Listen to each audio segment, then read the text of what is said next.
কেন আমাদেরকে বারবার বলতে হয়েছে শহীদ ওয়াসিম আবু সাঈদ মুগ্ধ শেষ হয়নি যুদ্ধ? 53 বছর পরে কেন আমাদেরকে আবার লড়াই করতে হচ্ছে, যুদ্ধ করতে হচ্ছে? আমাদের 1700+ তরুণ তরুণী আমাদের দেশের প্রান্তিক জনগোষ্ঠী শহরে গ্রামে জেলা উপজেলাতে শহীদ হতে হয়েছে কেন? 53 বছর পরে এসেও এই দেশে তো এখন আর বিদেশি ব্রিটিশ ঔপনিবেশিক শাসন ব্যবস্থা নাই, পাকিস্তানিরা নাই, পাঞ্জাবিরা নাই। তাহলে আমার ভাইয়ের বুকে কেন গুলি চলছে এবং কারা কারা? কেন আমাদেরকে রাস্তায় নেমে বলতে হচ্ছে 69-এর মতো যে আমার ভোট এবং ভাতের অধিকার চাই, আমি গণতন্ত্র চাই, আমার নেতা কে হবে সেটা আমি নির্বাচন করতে চাই? কেন 53 বছর পরে এসে আবার রাস্তায় নতুন করে মিছিলে বের হতে হচ্ছে দেশকে গড়বার মতো?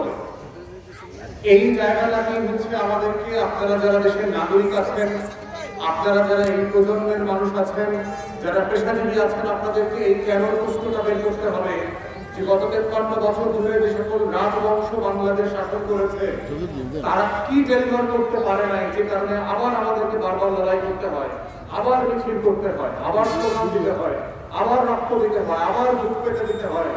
কেন আবু সাঈদরা বারবার বুকটাকে ঢাল পেতে রাষ্ট্রটাকে এই লাল সবুজের পতাকাটাকে বাঁচায় রাখতে হয়? কেন এই লড়াইটা বারবার আমাকে করতে হয়? এই কেনর মধ্যেই হচ্ছে আমাদের নতুন প্রজন্মের রাজনীতি। এক্সাম্পল দেই, আপনাদের লক্ষ্মীপুরের মৌলিক সমস্যাগুলো কি কি দেখেন? আপনাদের রাস্তাঘাটের কি দুরবস্থা? আজকে ঢাকা থেকে আসার পথে আমরা চাঁদপুরের হাজীগঞ্জের রাস্তা দিয়ে এসেছি, খুবই খারাপ অবস্থা। তো শীতকালে যদি এই ভাঙা রাস্তায় চলতে গিয়ে আমাদের শরীর দেখা হয়ে যায়, বর্ষাকালে অবস্থাটা কি হবে এই রাস্তায়? আপনারা সবাই দেখেছেন যে এই ভাঙা রাস্তাগুলোর বিষয়ে যখন বর্ষাকালের পানি, ডোবার পানি, নালার পানি, সুয়েরেজের পানি একাকার হয়ে যাবে, তখন এই শহরবাসীর অবস্থাটা কি হবে? আপনাদেরই তো কষ্ট হবে। তাহলে প্রশ্ন হচ্ছে, আপনাদের এলাকা থেকে তো অনেক বড় বড় নেতা জন্মাইছে, এই দলের, সেই দলের, তমুক দলের, তমুক পরিবারের, অমুক পরিবারের, তো সমাধান হলো না কেন? এটা আপনাদেরকে জিজ্ঞেস করতে হবে না? এটা আপনার জেলা না?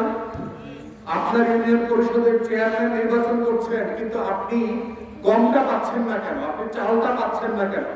লক্ষ্মীপুরে যারা মৎস্যজীবী আছেন, তারা ইলিশ যখন, মাছ ধরা যখন বন্ধ থাকে, তখন সরকার থেকে যে মাছের কার্ডটা দেয়, 40 কেজি চাল, 15 কেজি চাল, এটা জেলেরা পায় না কেন? এটা দলের নেতা কর্মীরা পায় কেন?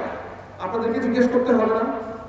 আপনার গমের টাকাটা, আপনার জন্য যে 20 কেজি, 25 কেজি, 30 কেজি চাল, গমের টাকা আসে রাষ্ট্র থেকে, এই টাকাটা আপনার মোবাইলে যায় না কেন? এই টাকাটা আপনার বাড়িতে যায় না কেন?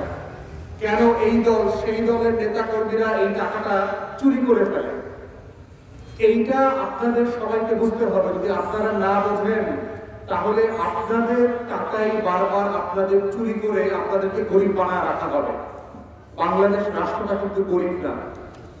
বাংলাদেশ রাষ্ট্রে কাগজ ব্যবসা করবে, কারণ যারা আপনাদের টাকা লুটপাট করে ওদের ছেলেমেয়েরা কেউ এই দেশে থাকে? আপনাদের এলাকার মহল্লার গ্রামের স্কুলে ওরা পড়ে? ওরা পড়ে না। তাহলে আপনারা যারা এই দেশে থাকেন, এই দেশের নাগরিক, আপনাদেরকে এই প্রশ্নটা বারবার করতে হবে যে আমরা যারা লড়াই করছি বারবার কেন লড়াইটা করতে হয়? আপনাদের কারণে করতে হচ্ছে, কারণ আপনারা আপনাদের চেয়ারম্যান মেম্বারদেরকে এই প্রশ্নগুলো করছেন না। বারবার চোর ডাকাতরা যে নির্বাচিত হয় এই দেশে, ওদেরকে ভোট দেয় কারা? ফেরেশতারা এসে ভোট দেয়? আমার আপনার মতো মানুষরা ভোট দেয় না? 2000 টাকা দিয়ে, 1000 টাকা দিয়ে, 3000 টাকা দিয়ে বিক্রি করে মিছিলে গেলে টাকা দেয়, খাওয়া দেয়, আর 5 বছর ধরে ওর টাকা চুরি করে। এইটা বাংলাদেশের রাজনীতি? এই তো বাংলাদেশের রাজনীতি। এখন আপনারা চান কিনা যে এই রাজনীতিটা বদল হোক, পরিবর্তন হোক? না, আপনারা চান না। আসলে আপনারা মুখে মুখে চান, আসলে আপনারা চান না। আপনাদেরকে আবার 2000, 5000 টাকা বিকাশে দিলে আবার ওই টাউন পার্টনারে ভোট দিবেন। কারণ টাউন পার্টনার কি একবার নির্বাচিত হচ্ছে না বারবার নির্বাচিত হইতেছে? তাহলে আপনারা এক কথা বলে যান, আবার 5000 টাকা বিকাশে পাইলে ভোট দিবেন তো? আপনারা যদি এই অভ্যস্ততা থেকে, এই বিকাশ নগদের রাজনীতি থেকে বের হয়ে না আসেন, বাংলাদেশ আবার এইরকম একটা খাদে পড়বে। বাংলাদেশে এই যে দেখেন, আমরা একটা চাঁদাবাজি গোষ্ঠীকে বিতাড়িত করলাম 16 বছরের ফ্যাসিবাদ। আপনাদের লক্ষ্মীপুরের বাজার, ঘাট, বাস স্ট্যান্ড, টেম্পো স্ট্যান্ড কি দখল হয়েছে না হয় নাই? তো দেশে তো আওয়ামী লীগ নাই, তো দখল করলো তারা। ভারত থেকে আসছে লোকজন, আসমান থেকে আসছে ফেরেশতারা, দখল করলো তারা। এরাই কদিন পর আপনাদের কাছে ভোট চাইতে আসবে না? এরাই তো আপনাদের সামনে বড় বড় মিছিল করে না, বড় বড় শোডাউন করতেছে না মোটরসাইকেল 100-200 নিয়ে? এই চোরদেরকে যদি আপনারা আবার ভোট দেন, টেম্পো স্ট্যান্ড দখল হয়েছে, বাস স্ট্যান্ড দখল হয়েছে, হাট ঘাট মাঠ সব দখল হয়েছে, এরপর আপনার টাকাটা দখল হবে, আপনার ছেলেমেয়ের ব্যক্তির টাকাটা দখল হবে, এরপর আপনার গমের টাকাটা চুরি হবে, আপনি গরিবই থাকবেন। আপনি ওই যে 5,000 টাকা খাইছেন, আপনাকে 5 বছর না খায় থাকতে হবে। এখন এটা আপনাদের সিদ্ধান্ত যে আপনারা কি 5,000 টাকা না নিয়ে প্রতিদিন খাবেন, না 5,000 টাকা নিয়ে 5 বছর না খেয়ে থাকবেন। এটা আপনাদের বিষয়, এটা আপনাদের চয়েস। যদি আপনারা না বদলান, বাংলাদেশটা কি বদলাবে? এই যে আমরা বলছি আমরা গরিব, আমাদের দেশে চুরি বাটপারি ব্যাংক ডাকাতি এত কিছু হচ্ছে, এটা কাদের কারণে হচ্ছে? কারণ আমরা সবাই চুপচাপ থাকি, আমরা কেউ কথা বলি না, প্রতিবাদ করি না।